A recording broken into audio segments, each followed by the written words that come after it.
네, 안녕하세요. 클로버 주주 여러분들 반갑습니다. 지금 클로버시 악재성 뉴스가 좀 나오면서 꺾여 내려오고 있죠. 그래서 이번 이슈가 정말 악재가 맞는지, 또 얼마나 주가에 큰 영향을 줄지 이런 것들을 정확하게 한번 알아보도록 하겠습니다. 그래서 일단 아쉬운 거는 클로버의 주가 흐름이 최근에 좀 약해져 있었다라는 거예요.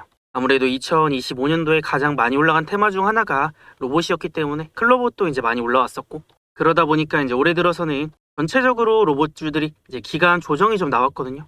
그래서 클로버도 이제 대장급 종목이었던 만큼 많이 올라갔기 때문에 이 가격 조정도 좀 나오고 있었고, 그 다음에 기간 조정도 좀 나오고 있었습니다. 최근 들어서 로봇이 이제 좀 반등이 나오나 싶었는데, 클로버도 이제 다시 한번 반등이 좀 나오나 싶었는데, 여기서 이제 악재가 나와버린 거죠. 그래서 클로버시 이제 유상증자를 결정을 했는데, 아무래도 이제 주주 배정 후 실권주 일반 공모기 때문에 이 유상증자 중에서도 주주 배정이 이제 가장 안 좋기는 하죠.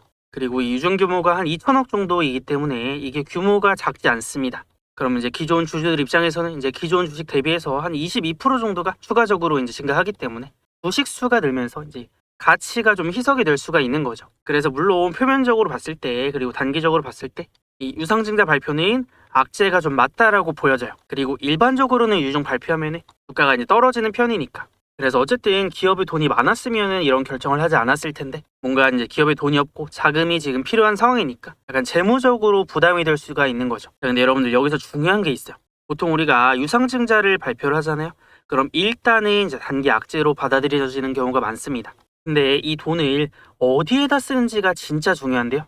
이게 정말 기업에 돈이 없어서 뭐 빚을 갚거나 운영 자금으로만 쓰인다면은 이건 이제 기업에 좀 위험 신호가 될 수가 있습니다. 근데 클로버 같은 경우에는 지금 단순 운영 자금이 아니라 2천억을 이제 유상증자를 하면은 한 376억 정도, 이게 운영 자금으로 쓰이는 거고, 그 다음에 나머지를 타 법인 투자에 1623억 정도를 이제 사용을 한다라고 합니다. 그래서 운영 자금 비중보다는 투자랑 그 다음에 이제 인수, M&A 자금 비중이 굉장히 큽니다.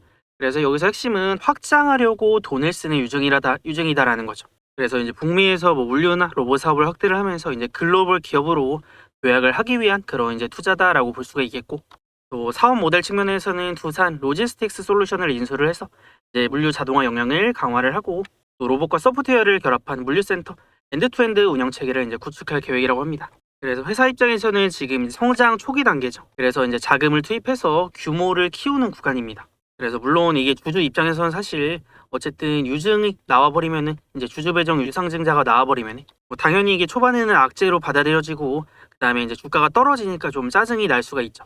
그럼에도 이 구간에서 이제 긍정적으로 생각을 해볼 수 있는 것들이, 어쨌든 이번 유증이 성장을 위한 투자다라는 거니까, 나쁜 유증 같은 경우에는 빛을 막으려고 하는 유증이 있고, 이제 글로버스 케이스는 성장 투자형 유증이라고 볼 수 있기 때문에 단기적으로는 물론 악재가 맞지만 이 좀 중기적으로 장기적으로 봤을 때는 결국에는 기업의 주가를 끌어올릴 수 있는 그런 재료가 좀 될 수 있을 것 같아요. 그러면은 어쨌든 단기적인 악재라고 했으니까 클로버스의 주가가 이제 어디까지 내릴지, 언제쯤 이제 반등이 나올지 이런 부분들을 살펴봐야 되겠죠. 그래서 보통 이런 유증이 나왔을 때는 언제쯤 이제 반등이 나오는지 얘기를 해볼 건데, 그 전에 혹시 아직 우리 채널 구독, 좋아요 안 누르신 분들이 있으면 여러분들 구독, 좋아요 꼭 한 번씩 눌러주시고요.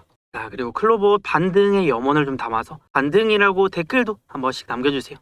근데 우리가 지금 시점에서 하면 안 되는 실수가 좀 있습니다. 클로버 어쨌든 제가 이제 단기적으로는 악재지만 중기적으로는 다시 이제 반등의 모멘텀이 될 수가 있다라고 알려드렸는데, 그렇다라고 해서 지금 이제 악재가 나와서 주가가 내려가고 있는데, 이거 내려갈 수 있으니까, 주가가 내려왔으니까 이제는 좀 싼 거 아닌가? 이미 악재가 나왔으니까 지금 추매나 저가에서 한번 잡아볼까 생각하시는 분들 있을 겁니다. 우리가 클로버스의 주가가 이제 반등이 나오려면은 좀 확인을 해야 될 것들이 있거든요. 첫 번째, 두 번째가 있는데, 첫 번째가 이제 추세랑 두 번째가 수급입니다. 이거 한 번씩 살펴보면요.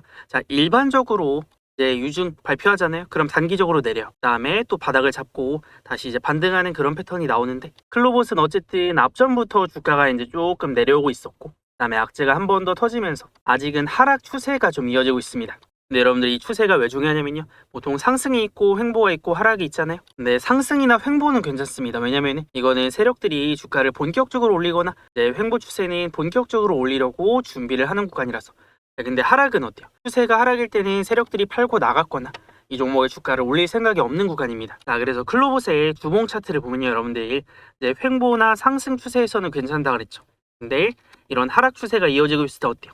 이럴 때는 우리가 잠깐 기다리는 겁니다. 추세가 이어질 때는 그 방향으로 이제 계속 가는 그런 특징이 있기 때문에 저는 하락 추세일 때는 매매를 안 합니다. 그럼 이게 내려오다가 추세를 위로 돌려놓거나 혹은 내려오다가 이제 옆으로 갈 때가 있어요. 이 하락을 멈추고 주가가 옆으로 움직일 때, 이럴 때부터는 이제 바닥을 좀 다지면서 다시 올라갈 준비를 한다, 힘을 모은다는 얘기니까 최소한 클로봇의 추세가 옆으로 횡보 추세를 보일 때, 그래서 지금부터 내려오다가 이 하락이 멈추고 옆으로 간다라고 했을 때 그때부터 우리가 진입을 해볼 수가 있는 겁니다. 그래서 첫 번째가 이제 클로봇의 추세가 하락이 아니라 횡보나 상승으로 전환이 되는 시점, 그 시점부터 우리는 매매를 해볼 거고, 그래서 그때는 우리가 저가 매수라던가 추가 매수 타점을 잡아볼 수가 있겠죠. 근데 생각보다 이렇게 주가가 가파르게 내려오잖아요. 그럼 바닥도 조금 빨리 나오는 편입니다. 그리고 두 번째가 이제 수급인데요. 자, 그래서 클로봇의 수급을 지금 살펴보면요. 자, 이제 내려갈 때 주가가 이제 단기적으로 고점 찍고 지금 내려갈 때 수급을 보면요. 자, 매수 쪽에선 누가 들어요? 지금 키움이랑 뭐 이레스, 토스, 뭐 카카오페이 증권 이런 데서 이제 매수가 많죠. 이 얘기는 뭐예요? 이거 키움증권 같은 경우에는 개인 투자자들이 많이 쓰는 창구잖아요. 그럼 주가가 내려갈 때 개인만 매수를 하고, 그리고 이제 매도는 누가 해요? 신한투자증권, 뭐 JP모건, 한국투자증권, 삼성 뭐 이런 데서 매도를 하는 거니까 약간은 얘네가 큰 손 쪽에 속합니다. 뭐 외국계 증권 창구라던가 아니면 뭐 일부 기관 뭐 이런 데서 매도하는 거를 지금 개인이 떠안는 그런 모양새니까 이게 수급적으로 이러면 좋지 않거든요. 그래서 지금의 이 수급의 형태가 조금 바뀌어야 됩니다. 그래서 클로봇 같은 경우에는 개인 투자자들이 많이 사는 형태가 아니라 개인 투자자들은 팔고 그 다음에 이제 기관이나 혹은 외국계 창구에서 이제 들어오는 모습들이 나와야 됩니다. 그래서 그때부터는 바닥을 좀 잡고 본격적인 반등이 좀 나올 수가 있으니까 우리가 이 수급 원도 좀 잘 체크를 하면서 이 타이밍을 좀 노려봐야 될 것 같아요. 그래서 지금은 중요한 게 클로봇의 주가가 내려가고 있을 때, 추세가 하락일 때 이런 것들이 이 전환이 되는 걸 확인을 안 하고 그냥 아무렇게나 싸다라고 생각을 해서 진입하는 거 조심을 해야 되고요. 그래서 우리는 이제 감으로 진입을 하는 게 아니라 이런 수급 데이터라든가 아니면 추세가 전환이 되는 걸 확인을 하고 또 타점들을 잡고 뭐 추가 매수라던가 다시 올라갈 수 있는 신호들이 포착이 되었을 때 진입을 해볼 거니까 이런 것들 제가 이제 중요하게 알려드릴 때 이런 것들 놓치지 않으시려면 자, 우리 채널 구독, 좋아요는 꼭 한 번씩 눌러두셔야 되겠죠. 그리고 여러분들이 이제 영상만 보고 따라오시면 혹시나 이제 타점들이 나왔을 때 중요한 타점들 타이밍을 놓칠 수가 있어요. 그래서 제가 우리 구독자분들에게는 클로봇의 이제 수급이랑 그 다음에 추세를 확인을 하면서 이제 바닥이 나왔다라는 신호가 포착이 되었을 때 이런 것들 공유를 해드리고 있습니다. 자, 대신에 여러분들이 해주셔야 되는 거는 우리 채널 이제 구독 한 번씩 눌러주시는 거고요. 그래서 우리 채널에 이제 구독자가 되어주시면 제가 클로봇의 중요한 타점들이 나왔을 때 여러분들에게 이제 문자로 보내드릴 겁니다. 그래서 여기 위에 보시면 제 번호 띄워놨습니다. 010-6790-5019 이거 제 번호니까 저장해 두시고요. 그 다음에 저한테 이제 클로봇이라고 요거 세 글자만 이제 문자 남겨두시면요. 제가 우리 클로봇 주주분들 또 한 분 한 분 저장해놨다가 중요한 타점이나 타이밍 나왔을 때 문자로 알려드릴 거니까 놓치지 말고 챙겨가시고요. 그리고 이거 뭐 돈 들거나 그런 거 아니니까 제가 우리 구독자분들에게만 이제 무료로 다 이제 보내드리는 거니까 클로봇 나는 지금 좀 내려가는 게 걱정이 된다, 어떻게 해야 될지 모르겠다 하시는 분들은 클로봇이라고 저한테 문자 꼭 남기셔서 타점들 놓치지 말고 챙겨가시길 바라겠습니다. 자, 그래서 단기적으로는 물론 아쉬운 흐름 맞지만 우리가 또 지금부터의 최선의 대응 앞으로 이어가 보도록 하겠습니다.